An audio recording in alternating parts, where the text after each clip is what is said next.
I have been unschooling and following your work for 8 years and am looking for advice about my youngest child. My oldest learned to read when she was 9, but figured out which letters were which at a young age. My youngest is 9 years old. She does not know all of her letters, and I was never concerned because I remember reading a post in this group by who said at the age of 9 her son learned to read, and prior to that he didn't know letters, letter sounds, etc. It all came together at once for him. I was happy to trust the process. My husband is getting very concerned, and when I have searched your group again more recently, I found that most comments from seasoned unschoolers say to help kids learn their letters if they are much older, and from what I have read, her path is atypical. My 9-year-old has always hated any games with letters and has never enjoyed being read to, so we did other things together that she did enjoy, like pretend play, playing video games together, and spending hours at the park. When she plays Among Us, I read the letters for the code, and then we play the game, but other games she likes like Minecraft or Fortnite, I just read whatever it says to her.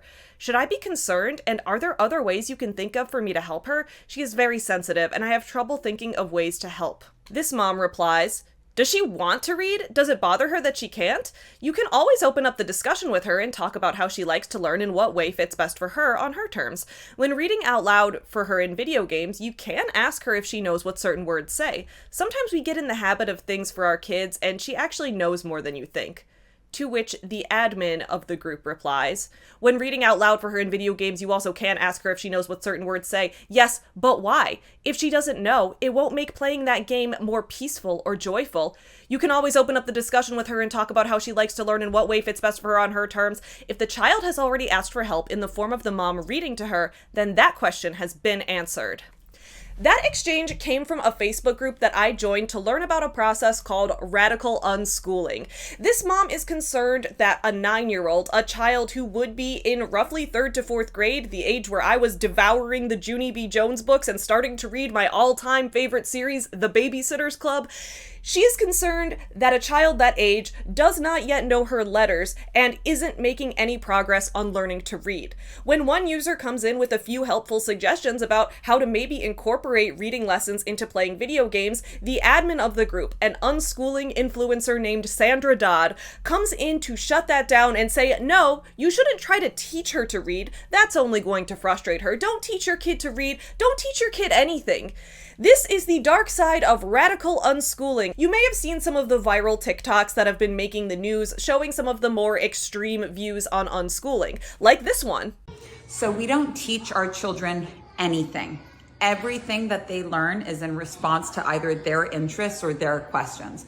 We have no curriculum, we have no school hours. We really just respond whenever they want to know something and do our best to make sure they really get it. Don't worry, we are going to break that one down in full, but for a quick spoiler, this woman is a new age influencer who sells books and courses about manifestation and sex magic, and as we'll see when we look at some of her other unschooling videos, her kids aren't learning shit.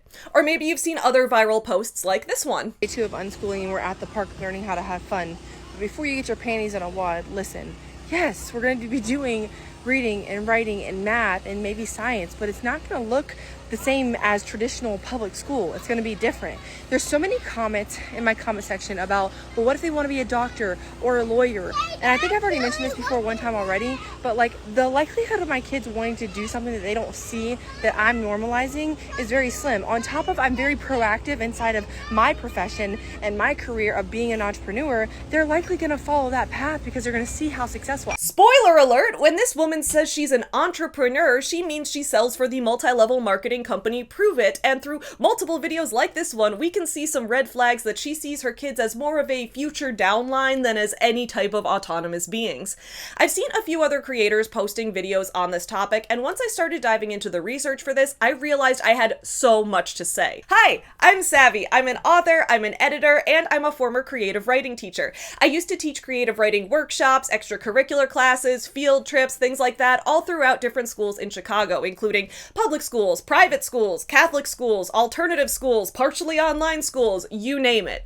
And let me say, from my teaching experience, I can see a few sides to this discussion. No matter which school I was teaching in, whether the kids were 8 years old or 15 years old, regardless of what neighborhood they were from or their average family income level, regardless of their racial or religious background, all kids loved having the chance to be creative. I got the privilege of getting to be the fun teacher, the teacher who wasn't grading you, the teacher who could encourage you to try new things in your writing and explore whatever creative paths your mind went down, because my class wasn't part of the core subjects and it wasn't part of the kids' required grades. So to an extent, I can see where parents might see some benefit in this concept of unschooling, and I'm going to break that down in a moment. But like any concept that does have roots in a positive idea, there are always going to be grifters who take it too far, to use it to sell their shitty courses, use it to recruit people into their downlines. And what's especially upsetting about this topic is that children and their educations and their future are the collateral damage. Today, we are going to dive into the insane world of radical unschooling. We'll look at some of the most heinous influencers using this concept to make a quick buck off of the backs of children who can't read. We'll look at ways that this is contributing to our literacy crisis, and we'll talk about what's really important when it comes to the general concept of education. This one's gonna be a lot, so buckle up. Get you some nuts. Yeah, you effing. Up yours, woke moralist. We'll see who cancels who. Hi everyone, welcome back to my channel. I'm Savvy and this is Savvy Writes Books. On this channel we do book reviews, media analysis, and video essays about book publishing and education and things like that. If you're new here, don't forget to subscribe to this channel because I put out new videos like this one every couple of weeks. Before we get too deep into the topic, I want to give a quick thank you to my Patreon supporters. Thank you so much to everyone who supports this channel. You guys make it possible for me to be able to keep putting out videos that are this long as often as I do, so I greatly appreciate that. If anyone out there is interested in getting access to behind the scenes stuff, blog posts, occasionally bonus videos and book discussions and things like that, please consider joining my Patreon, which is linked in the description below. So let's start with some background information. Unschooling is a term that was coined by a former educator named John Holt. Back in the 1970s, Holt, who had been extremely critical of the public school system, had become a strong advocate for homeschooling, and he wrote a series of books including things like Freedom and Beyond, which was a book encouraging educators to allow children more autonomy in their lessons in class, followed by some more radical works like Escape from Childhood, in which he argued that children deserve 100% equal rights to adults, meaning like the right to vote, the right to work, the right to earn equal income. Yeah, I love when you start off as a hippie and then you eat your tail so hard that you end up advocating for child labor just 2 years later. Okay, Holt is considered the father of the unschooling movement. Most of us have heard of homeschooling. Instead of going to a traditional public or private school, kids instead learn at home. And homeschooling can take a variety of different forms. For example, one of the alternative schools that I taught at had kids who were like half homeschooled. They'd do school online at home 4 days a week, and then 1 day a week they'd come into this community center classroom for in-person lessons, one of which was my creative writing class. This gave students the ability to learn at their own pace at home, but also to have dedicated time learning, to work collaboratively with other students in person in a classroom environment. I think a lot of parents have very valid reasons for wanting to homeschool their kids. The biggest one I've seen is an increase in violence in public schools and wanting your children protected from that potential physical harm. Maybe you have a child who is neurodivergent in a way that the public schools in your area don't have the resources to properly accommodate. Maybe your child has a learning disability that requires an approach that the schools near you don't have the ability to do. These are all fine reasons to seek alternative ways for educating your child. I've also seen some parents whose motivations for homeschooling aren't so good, like the parents who don't want their kids learning about evolution, so they homeschool them to make sure that the kids only have access to the exclusive information that they provide. Overall, though, I do think it's fair for parents to have the freedom to homeschool their kids if they so choose, as long as they're still making sure that their kids get a full, well-rounded education. So yes, even if you personally don't believe in evolution, you still have to teach your kids that the theory of evolution exists and what the ideas are behind it. Because in order for kids to learn to form their own opinions and have their own beliefs, you have to make sure that they have access to the wealth of knowledge available. That's why most states do require that homeschooling parents submit proof that their child is actually making academic progress. For example, we can take a look at this map posted by the Homeschool Legal Defense Association, or HSLDA. States in green have very low government regulation of the homeschooling process, and these states do not require parents to notify any government or educational agencies about their child's homeschooling process. Let's take a look at some of the differences here, okay? For example, Pennsylvania, a state highlighted in red, has high regulation. What does homeschooling look like in Pennsylvania? Well, first of all, Pennsylvania law requires that if a parent wants to be their child's primary educator, that parent must at least have the equivalent of a high school diploma, and they also must file paperwork with their local district superintendent. These laws also require 900 hours of schooling per year, so you do have to log the hours that your child actually spends learning. There's a list of subjects that your child is required to learn, including reading and spelling, basic arithmetic, some US history, the typical subjects. Then, in order to complete the grade, your child has to go through an evaluation to prove that they actually did the work and they actually learned the material. This information is required to be submitted to the government by the end of June annually. The state of Pennsylvania also recognizes 3 other options for homeschooling, including hiring a private tutor for your child, if you don't have the credentials or the experience to be that educator, or enrolling your child in an online school type of program. Honestly, I think this is pretty good. It looks like, for the most part, the state of Pennsylvania cares that all of the kids learn to read. I'm not saying it's perfect, but I think it seems like they're trying, okay? Now let's look at Idaho, a state with one of the lowest sets of regulations.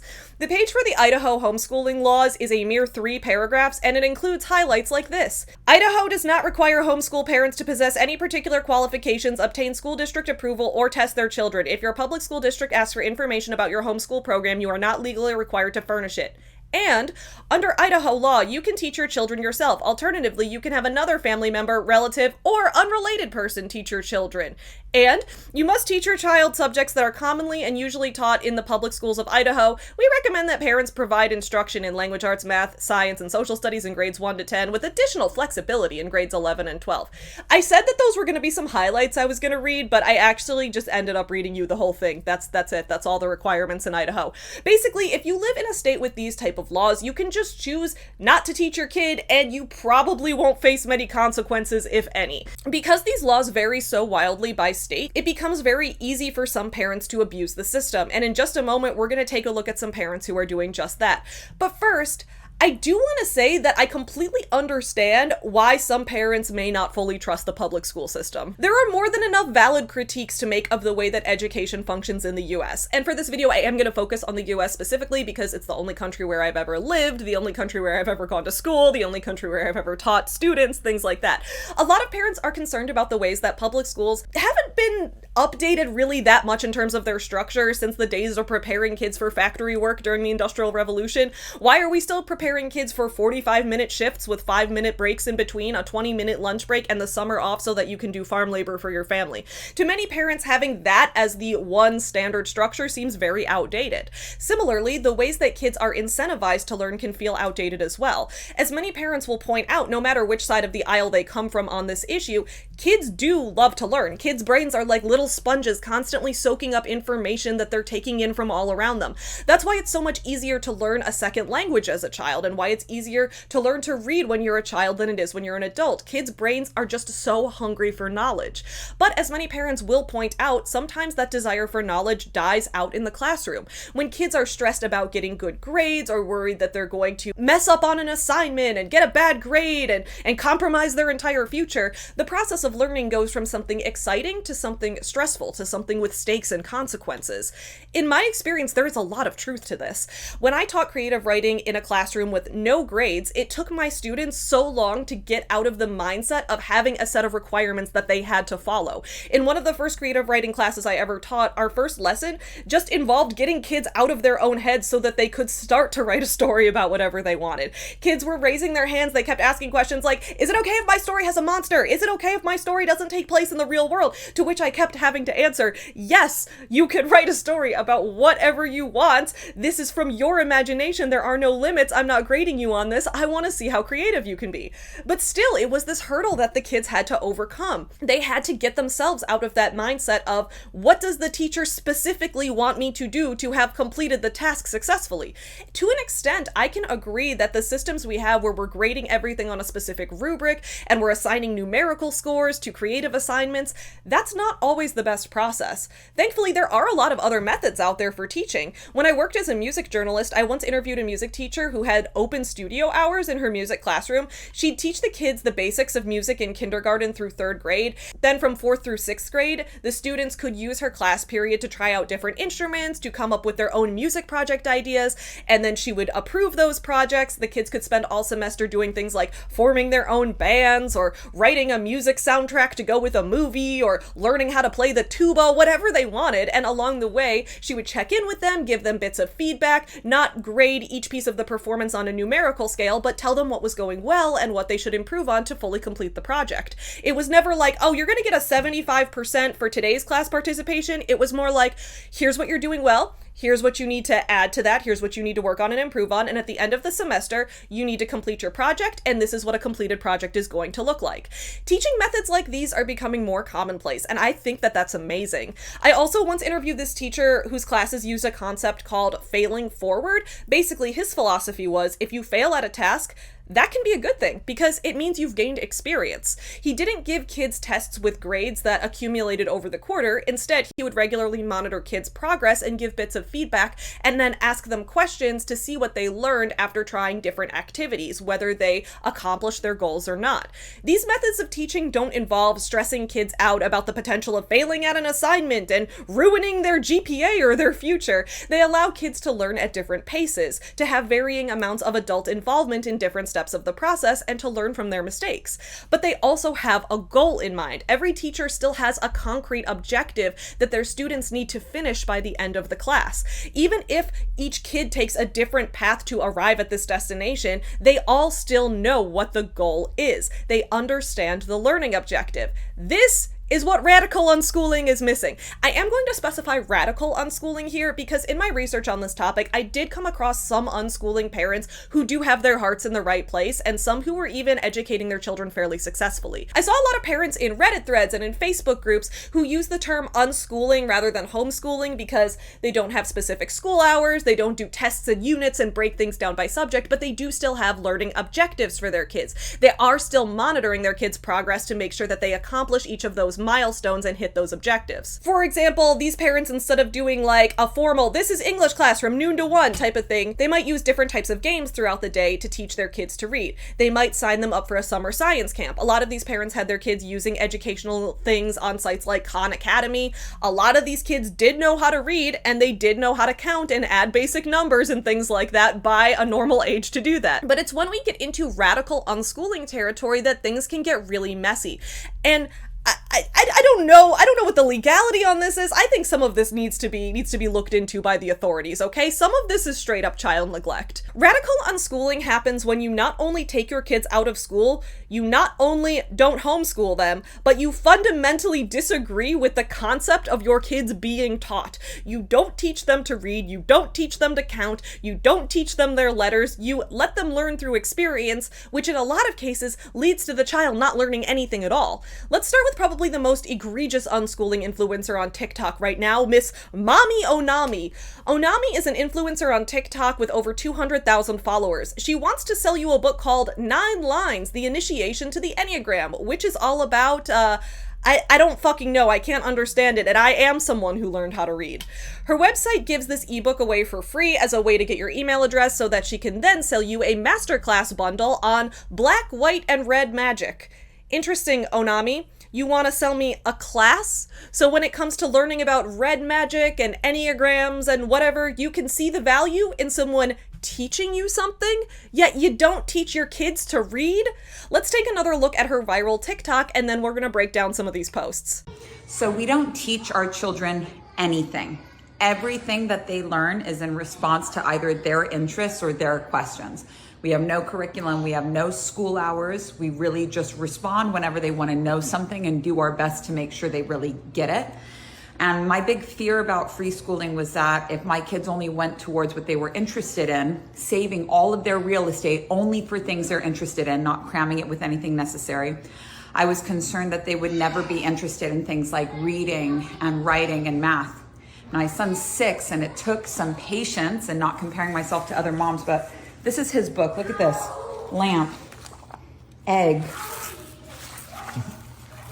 jar, Lion. This is him doing this by himself, copying down words from other places, asking us more. Same with addition. Mom, what's 7 plus 5? It will come at the right time. But if you do not like this idea of sending your kids away for 40 hours a week and then wondering why they have no energy to do anything else, if you are not into your kids conforming, trust that you can follow their interests and they will learn everything they need to learn, not what other people need them to learn. You're welcome. Okay, couple questions I have after watching this. When your son asked, Mom, what's 7 plus 5? What did you say? I need to know what your answer was to that. Did she just say 12 and that's it? Did she say a different number because she also doesn't know what 7 plus 5 is? Or did she actually sit down with her son and show him how to figure out the answer to 7 plus 5? Will he just remember 7 plus 5 is 12? What if tomorrow he needs to know what 7 plus 6 is instead? Is he going to be able to figure that out based on the knowledge that you taught him? Or is he going to have to ask his mom every single time? I honestly don't know. Next question. When your son is copying down words trying to learn to write, is he just trying to mimic like the lines and shapes of the letters he sees, or does he actually know what these words say? I've seen a lot of people making fun of this TikTok saying things like, oh my god, he's 6 and that's the best he can write. I was writing full sentences at 6. And yeah, I mean, same, I was too. But it is true that kids learn reading and writing at vastly different rates, and that is okay. There's nothing wrong with that. But my question is whether he's actually learning to write, or if he's just bored and he's just copying down things he sees around him. If he's just like copying lines and shapes, does he know what these words say? Is he actually reading? There is a big difference there. Now, when I first found Onami, I kind of wondered if she was actually a parody account because of this particular post that she had. Just watch this. I need your guys' help because I really want to vote, and I don't know if I should vote Democrat or Republican. And so I was hoping that you guys could tell me who the sun shines on more, because whoever the sun shines on more is definitely God's favorite, and I want to vote for whoever God's favorite is. Like, that's something one of my dolls would say when they're playing a character in one of my skits, and I can't even decide which doll. Honestly, I have too much respect for all of my dolls to even imagine any of them saying things like this. Even Felicity, like, if Felicity's too good for this even, okay? The further I got along in her profile, though, I realized, no, this woman's actually serious. It's true. My son cannot read at age 6. There's never going to be a time in my life where I can say, yeah, my son started reading when he was 5 years old. He's on the Waldorf and Montessori schedule. It's different. But here's the thing about my kid. He's free. He's always been free. And every single day of his life is a blank canvas that he can make whatever art he wants with. Discovery, adventure, art, play, interest. This is what his day is made up of. There's no conformity. There's no needing to pretend that you're sick in order to get a day off. There's no trends. There's no ahead or behind. There's just being free, exactly the way that you are, free to learn at your own pace. And there are so many inmates that will know so much more than me. Inmates get law degrees, get all kinds of stuff. And there's so many inmates that will say, look, this is just the way that it is. This has been a really good thing for me. Everybody else is doing it. We don't live in a creative world. This is just what it is. But would any of those inmates not trade in all of these things they've gotten used to for a chance at being free, for a chance to feel the sun on their face every single day? That's what all of this is about. Thank you. So what do you mean when you say your son is free? Do you just mean that he's not in prison? Like, okay, I'm glad your 6-year-old isn't in prison. Congratulations. You do realize that there are people out there who can read and also aren't in prison, though, right? Like, this isn't an either or kind of situation.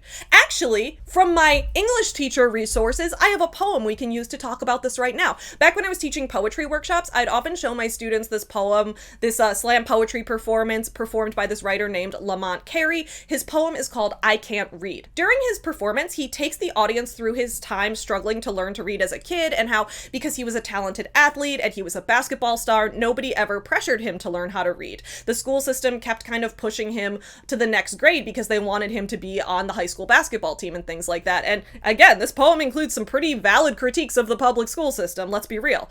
His parents had high hopes for him going to the NBA and helping them out of poverty. Unfortunately, during a high school game, a collision on the court caused him to snap his knee, leading to the permanent end of his basketball career. He ends the poem with this line.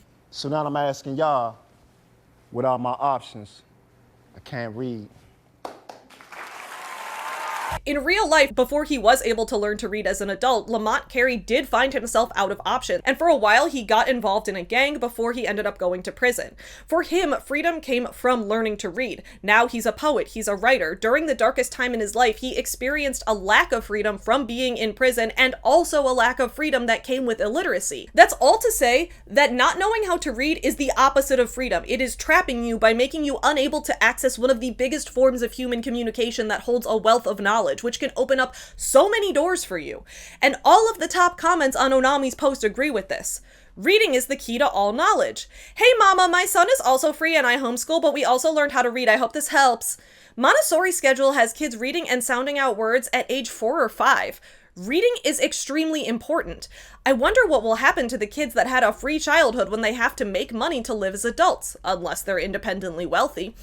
I think a common misconception that many adults have about the ways that humans learn to read is that it's this natural process, the same way we learn to listen or learn to speak, but that's actually not true. Reading is not a trait that humans just gained through evolution. It is a concept we invented. It is a skill that needs to be learned. I think part of the problem here could be that because most of us learn to read as kids and most adults don't have clear memories of their early childhoods, most people don't actually remember the process of learning to read the same way most of us don't remember learning to speak. But that doesn't mean that it happened naturally. Think back to the days of centuries past. Remember when literacy was a privilege for the nobility and that reading was not a skill that the peasants were offered? Why didn't the peasants just learn to read naturally? Back in the days when only the wealthy went to school or had home tutoring, why didn't poor people just look at books and things around them and just pick it up the way that, because reading is not a thing we naturally pick up. It's a thing we have to be taught and put in effort to learn. And yes, some kids will learn to read more easily than others. Some kids do teach themselves to read the same way that some kids can teach themselves to play an instrument while other kids need a music teacher. Regardless, it is a process that must be learned. This was actually a huge topic in the 2000s when educators were getting really deep into a topic called the reading wars. I may actually in the future make a whole video essay on the reading wars. Let me know if you're interested in that.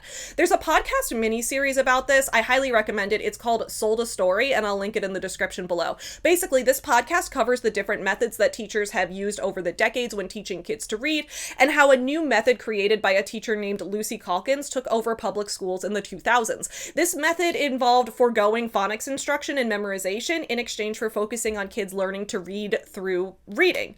Only one problem, you can't learn to love reading if you can't read. Her method suffered from serious confirmation bias, and that's because it was built off of the theories developed in the 1970s by an educator from New Zealand named Marie Clay, who found that good readers were able to fill in words and meanings based on context rather than having to sound out every word. So she began teaching that as her method, which she called reading recovery, to the students in her class who were struggling. Many of them at first thrived under this system. Learning phonics and memorizing sounds is very boring, whereas reading books can be very interesting. And in easy early reading level books, when you can guess a word from context, it's usually going to be right. That is until you're learning multisyllabic words and reading books with more complex themes, and next thing you know, you realize that you actually didn't know how to read the letters and which letters connect to which sounds. The reason good readers were already able to do this so early is that they'd already mastered phonics. They already had that piece of the puzzle down. Those kids were just by chance developmentally further along at a younger age. Nowadays, in response to this failure, which led to an increase in functional illiteracy among children in elementary and middle school, a new approach has come out called the science of reading, which is built on an understanding of how kids' memories store information and how they need a certain level of basic information before they'll be able to apply it. The fact that humans can look at letters, which are just a series of lines, and we can immediately associate that with a sound that we hear, and then we can associate groupings of those lines with groups of sounds, which we can then instantly translate to a meaning that has application in our real lives, That is an incredible feat of humanity. There are so many complicated processes going on in our brains to make that happen.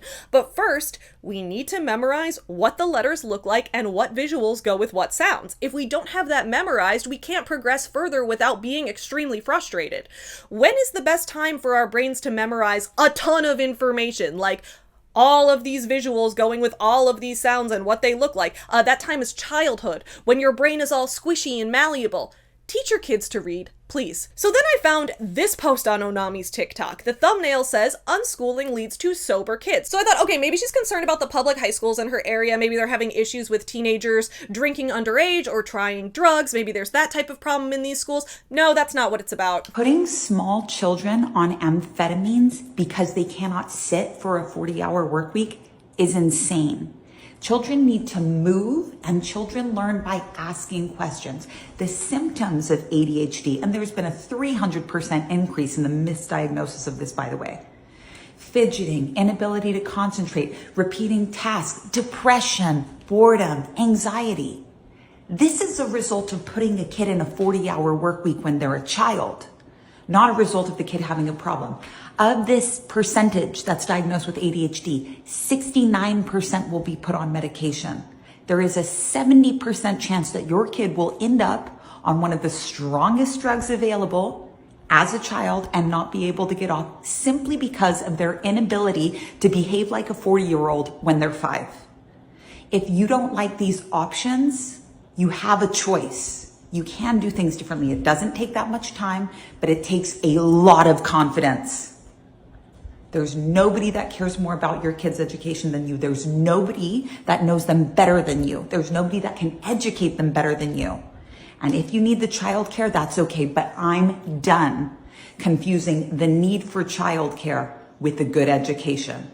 They're different. That's right, it's actually about how ADHD is fake and your kid is only sober if you don't medicate them. Wild how I wrote the script for this video while I was on my ADHD medication. Thankfully, the comments agree for the most part, not all of them, but the top ones do. My ADHD made me unable to communicate that I understood what was happening, but couldn't get my brain to focus and work out the answers. I was filled with rage and sadness until I was medicated. I wish I got the medication I needed for ADHD. The main problem the medicine targets is difficulty focusing on important things like school, something that is extremely difficult to treat without medicine. Also, real quick, before we move on, what does her shirt say? Does her shirt, does it actually say, yeah, I guess that is the one upside to the fact that your kids can't read. Eventually, we do get to a video where she says the quiet part out loud. The whole interview where it's about, like, you know, the dangers of unschooling, and the person, there was like a homeschooling expert that was like, well, my concern is that they're not going to be civic-minded members of a functioning democracy. First of all, it's dysfunctional, but second of all, that's the whole point, is to not pump out more civic-minded members of a functioning democracy. Lol, so... So keeping your kids uneducated and unable to participate in a civic-minded democracy is a feature, not a bug. This is a big concern that a lot of people have, that unschooling parents are going to limit their kids' freedom just to turn them into a clone of themselves. And no one is exemplifying that better than the boss babe, Kelsey Ray. Kelsey Ray is a TikTok influencer with nearly 1 million followers. She uses her following to sell ketones for the multi-level marketing company Prove It. Of unschooling, and we're at the park learning how to have fun. Before you get your panties in a wad, listen, yes, we're going to be doing reading and writing and math and maybe science, but it's not going to look the same as traditional public school. It's going to be different. There's so many comments in my comment section about, well, what if they want to be a doctor or a lawyer? And I think I've already mentioned this before one time already, but like the likelihood of my kids wanting to do something that they don't see that I'm normalizing is very slim. On top of I'm very proactive inside of my profession and my career of being an entrepreneur, they're likely going to follow that path because they're going to see how successful. I'm also going to teach them the right way. How many doctors and lawyers and, you know, other professions do you see where they're literally in debt And most of these people are miserable. Most of them. I don't know that I've seen a doctor or a lawyer that's like so happy and, like I said, not in debt. And that's my goal with my kids, is I don't want them to experience being in debt. I'm going to teach them finances and money. And yeah, you do learn that shit in school, but how many of you guys actually utilized it and learned it in a real world way? And so day 2, unschooling, we are going to the library, maybe some thrift stores, to find some books just to read. We're going to make it a point in our nighttime routine to read every single night. So read, writing, math, and just doing it in different ways than just sitting down as you normally would in public school. So follow me. So, you know a lot of doctors and lawyers who are in debt and who are miserable. Cool. I know a lot of people who used to be in MLM companies like yours who were also in debt and miserable from the MLM company. Also, the criticism wasn't saying your kids are definitely going to want to be doctors and lawyers. It was, okay, but what if that's what your kid wants? Aren't you just closing that option off to them by not educating them? But once again, ignorance is a feature, not a bug. She says right here that she wants her kids to do the things they see her normalizing. In her case, that's not being an entrepreneur. It's selling for an MLM company, which has an over 99% chance of causing you to lose money. But let's just say, for the sake of the argument, that your kids actually do want to be real, honest entrepreneurs when they grow up. The podcast I mentioned earlier called Sold a Story has an episode about a guy named Dan Corcoran who didn't learn to read until he was in his 50s. As an adult, he had very limited options available to him, which is why he went to the military and then after that started working in construction. As a construction worker, he realized that one day he'd like to run his own company to install ramps, bars, and other things that would make buildings more accessible with disabled veterans in mind, especially after his own time in the military. But before he could run his own business, it was key that he knew how to read. He met a reading teacher named Nora when he was 54 years old, and he offered her a trade. He would do all the work to paint her new tutoring center if she would teach him how to read. After being alive for half of a century, after seeing words around him all the time, after hearing all these words, after having plenty of life experience living in the real world, Dan still did not know how to read because he had never nailed down the specific skill of seeing a letter, instantly connecting it to a sound, and then having your brain be able to quickly and immediately put that all together into a word that you instantly recognize. So that skill is what his new teacher taught him. As he explains in the podcast interview, the interviewer asks, "What did she teach you about the way words worked that unlocked them for you a little bit better?" And he says, "Sounds, drawing them out with your finger, writing them on the whiteboard just over and over and over again, and the next thing you know, you can you got it, that's December." This is how people learn to read. You might not remember doing this because you were very young when you learned, but sounding out words and decoding letters is a necessary part of the process. After learning to read, Dan eventually did start up his own company, and at the end of the interview, he talked about how reading has been a necessity for his career as a business owner. The interviewer says, "A couple more questions. How has it changed your life to be able to read better?" He replies, "Much, much better. Not scared to try things. I've started a couple businesses since I've learned how to read."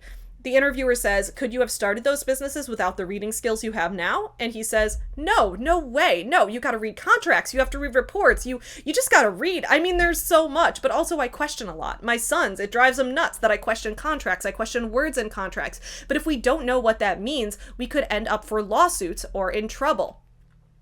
There you have it, Kelsey Ray. Even if your kids don't want to be a doctor or a lawyer, even if they want to be an entrepreneur, they still need to know how to read. They still need basic math. They still need these skills that you learn in school, because without them, they will lack the basic knowledge and reasoning skills to successfully run a business. But something tells me that Kelsey doesn't actually care about her kids becoming an entrepreneur, and she just wants them to join her downline so that she can make more money off of them.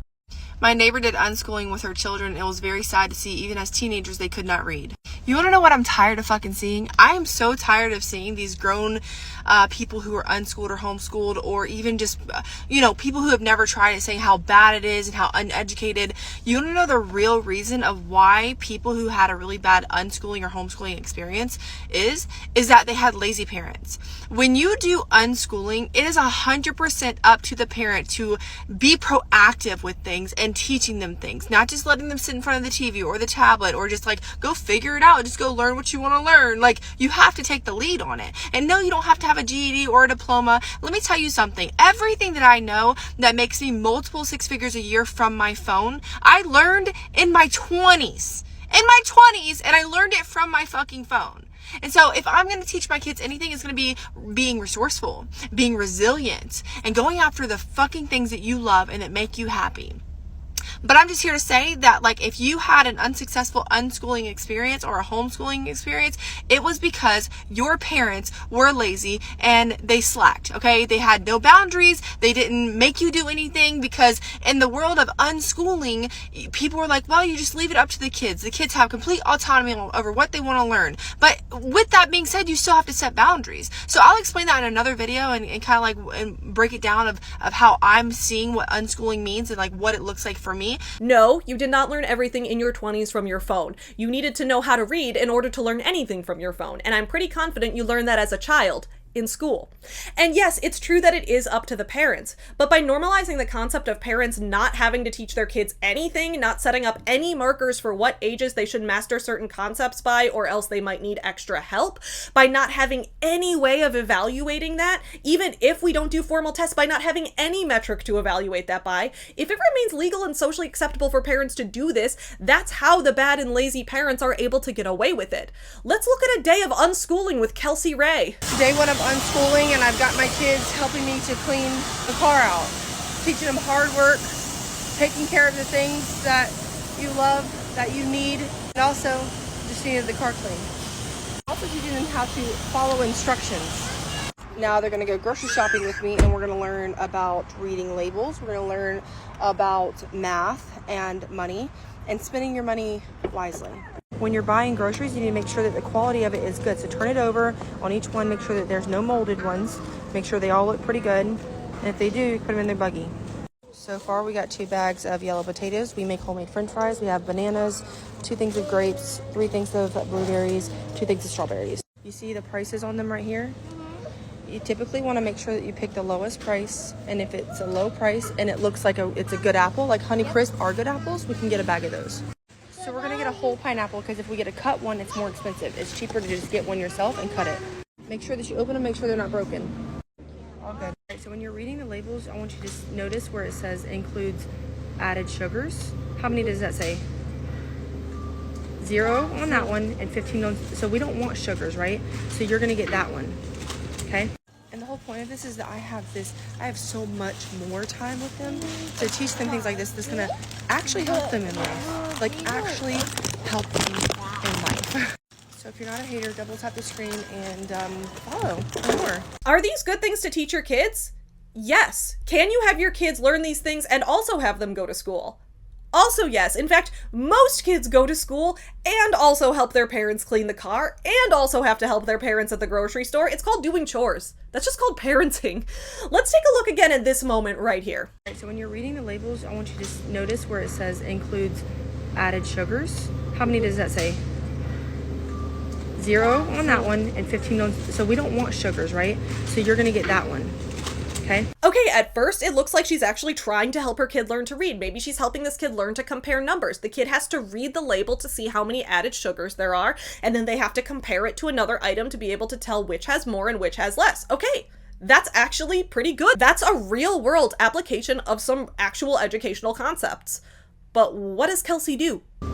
0 on that one and 15 on, so we don't want sugars, right? So you're gonna get that one. She doesn't even let the kid figure it out. She's impatient because she needs to finish filming this TikTok for her big following to keep her engagement up so people will keep buying her shitty pyramid scheme products. So instead, she just tells the kid, that's a 0, right? So we're gonna get that one, right? How about we wait another 10 seconds to just see if the kid can get to the answer on their own? Do we want more sugar or less sugar in our food?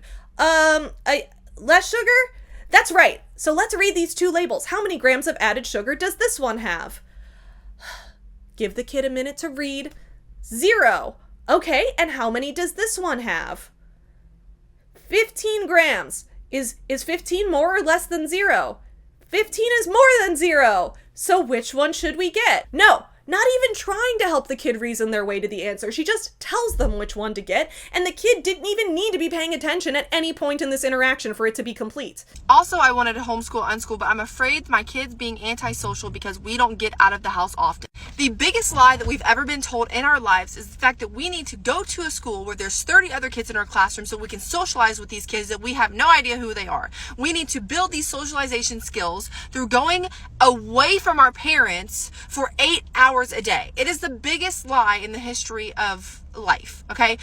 We don't actually need socialization skills. We need to know how to communicate, which you can do with your parents. We need to know how to connect, which you can do with your parents. And those are skills that you take for the rest of your life to make friendships, to go out and be able to get a good job if you want to go out and be on social media if you want to make friends, whatever.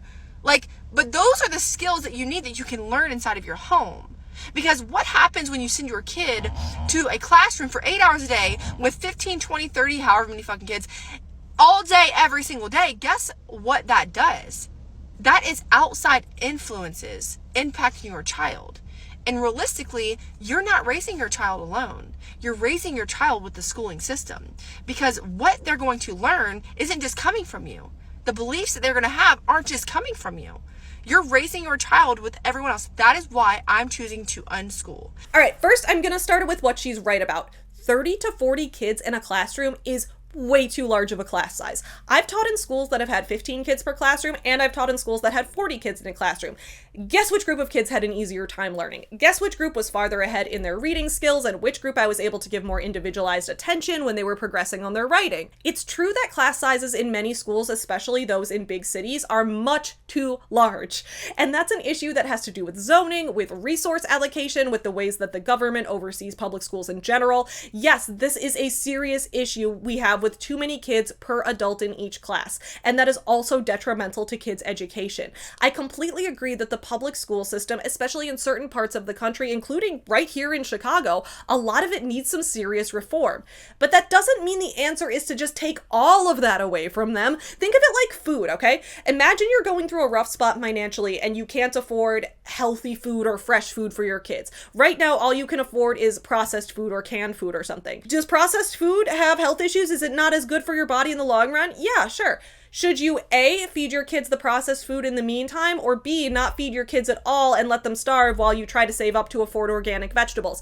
Obviously, you don't fucking starve your child. Yes, many public schools have their issues, but that means you should try to be part of the solution. Maybe get involved with your local school board, get involved with other parents, stay informed, and vote for the neighborhood alderman or the city mayor based on their plans for education reform. It doesn't mean deny your kids an education at all. Everything else she said in this video was so very wrong. I think she has a misunderstanding of what people mean by socialization. It's not just about learning to have the ability to talk to other people. It's about learning to work collaboratively with people your own age. It's about learning, ideally with the guidance of a teacher or another adult in charge, how to sort out disagreements, how to understand different people's perspectives. But Kelsey doesn't want to understand different people's perspectives. She says right there in her video that she wants to raise her kid by herself, that she's terrified of the school teaching them different values from her own. And that's probably like the biggest red flag for pyramid scheme indoctrination. When we've talked about multi-level marketing companies on this channel, we've discussed how they push information control. They don't want you researching the company on your own. They don't want you listening to testimonies of people who left the company. They want you to listen to their side of the story alone, because then you will be financially and emotionally trapped in this organization. It's a cult tactic, and she's using it on her own children. Believe it or not, all of this is actually barely the tip of the iceberg when it comes to the grifter mess that is Kelsey Ray. I cannot get into all of this woman's scandals here, but if you want to learn about all the shit she's done, watch the deep dive that my friend Savannah Marie posted a few months ago. I will link it below. As I mentioned at the beginning of this video, I joined a Facebook group called Radical Unschooling Info, which is a place for parents to ask questions about the process of unschooling their kids. And some of the stuff in this group was genuinely horrifying. This is a group run by Sandra Dodd, an author who has written books about unschooling and the benefits of keeping your kid away from school. She has raised 3 kids, none of whom who have ever been inside a classroom, and her advice for these parents is horrifying. So one mom says, "New here, so glad I found this group. My son is 10 and a half and we have always unschooled. He is starting to ask for more academics. He likes to do things independently, so I was thinking maybe workbooks. Have any of you used anything that isn't lame?" Okay, So this mom's heart is in a good place. Her son is showing an interest in math and she's excited to teach it to him. Even better, her son is an independent learner who's very self-motivated. This kid is straight up asking his mom to just give him some math problems to do on his own. This kid is the perfect example of a kid who could thrive in unschooling, right? This kid is getting satisfaction solely out of the joy in the process of solving the problem, of finding the answer. This is what it's supposed to look like, right? So what does Sandra suggest? The problem with workbooks and academics is that it moves quickly towards school at home and away from unschooling. If there are specific questions or interests he has, you could look into them, maybe find some online videos, preferably open-ended, maybe humorous presentations on that topic. Not of that topic, not a course or curriculum. So the mom replies, this is what we've always done. He's just asking for something he can sit down and work on himself. Sandra's like, no, don't give him workbooks. They use workbooks in school and everything about school is bad, so don't do it. The mom here is like, okay, but I've already done those other things you suggested and now he wants to learn more. Is there something he can do on his own? So Sandra gives the mom more resources, which of course are from her own website. There is lots of humor in the world. Math humor, puzzles, online games, and magic tricks. Map humor galore. What is he interested in? Consider some ideas here. Looking at the potential depth and breadth of radical unschooling might undo your desire for independent academics. So the mom replies again, we've always radically unschooled. He's interested in being able to sit down and do some math problems and such on his own. His only math has been through cooking, building, sewing, games, etc. He's interested in farming, riding horses, raising cows, anything with wheels and a motor, building, etc. So Sandra's basically like, you need to, quote, undo your desire for independent academics. This isn't the mom's desire, Sandra. It is her son's desire. He said he wants to learn to do math independently, and you're telling him no. I thought unschooling was supposed to be about learning independently. So the mom is like, okay, yeah, we already did that. He wants to learn to do math problems on his own, but you're telling me he's not allowed to do that. So another mom chimes in to do more of Sandra's bidding for her. It would be useful to look at your own reaction to your son's request and also the reasons for his request. Does he believe he's not learning because his learning looks different than movies, TV, maybe friends who go to school? I'm not you or privy to your thought process. This is meant more for general conversations than you personally, but if it resonates with you personally, it's an opportunity to look deeper at your own motivations and beliefs and discover where your son's thoughts are. As much as possible, we stay away from curriculum or formal learning recommendations here. There are many other spaces where you can get recommendations for tools that aren't lame. I'm curious if you felt that in asking here, you'd get unschooler approved recommendations. Dude, no, this mom has been very upfront from the beginning. Her son likes math. He wants to do it on his own. You guys all told her that workbooks are bad. So she's asking if you have any other recommendations to help him do math problems on his own. And everybody keeps trying to get this mom to stop letting her kid do math. What the fuck? So this mom then replies, he's just expressing that he's ready to learn to read and he likes math and has said that workbooks he's seen look fun. Yes, I was hoping for some more unschooly type of recommendations, things he can just do when and if he wants to. Winter is coming, so less outside time. Whoa. Okay, so now we've learned that this 10-and-a-half-year-old kid who is likely in 4th or 5th grade, meaning almost middle school. Wait, no, sorry, he's not in any grade because he doesn't go to school, but if he did go to school, he'd be getting ready for middle school. This kid doesn't know how to read either.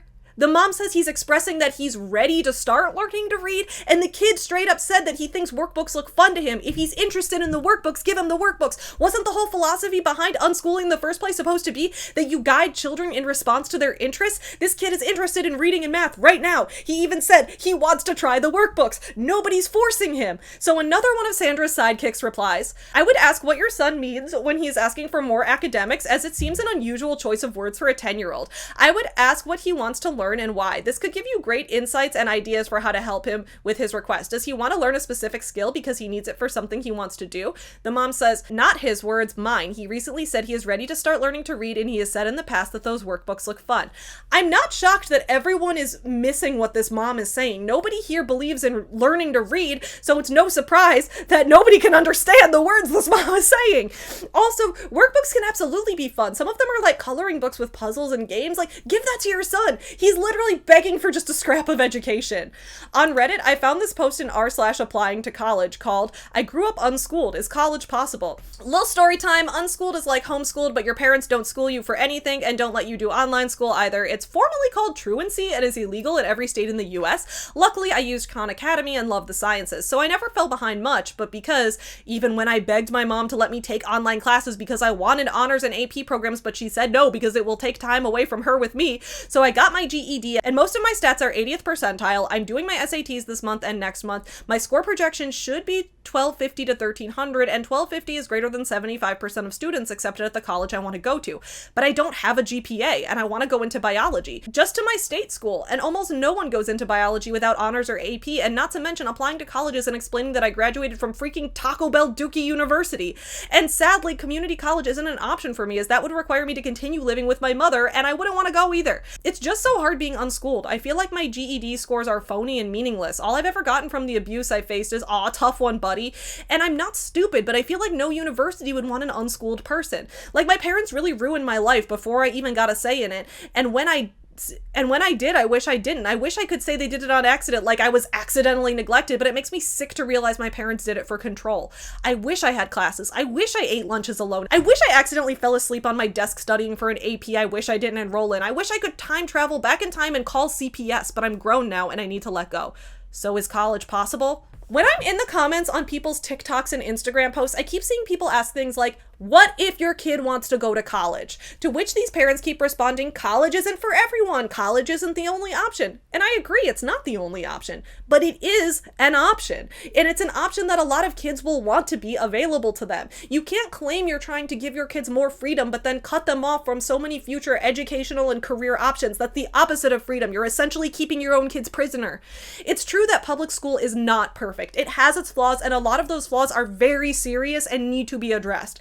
But it's also worth remembering that as a concept, public school is one of the greatest social goods that humanity as a whole has ever seen. Since the introduction of public schools to society at large, humans have advanced in intelligence in ways that no other species has ever been able to. I cannot emphasize enough how important the availability of public school is for everyone to have access to it. Maybe it's because in the US, we're now in a generation where most of us had parents who went to school and grandparents who went to school. Like, if this were a century ago, most of us would have relatives who had to leave school at 14 or earlier to go work in the factory or something, parents or siblings who didn't even get access to any education at all.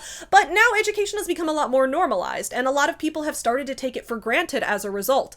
I think that is so unfortunate, because every child needs to have a right to an education.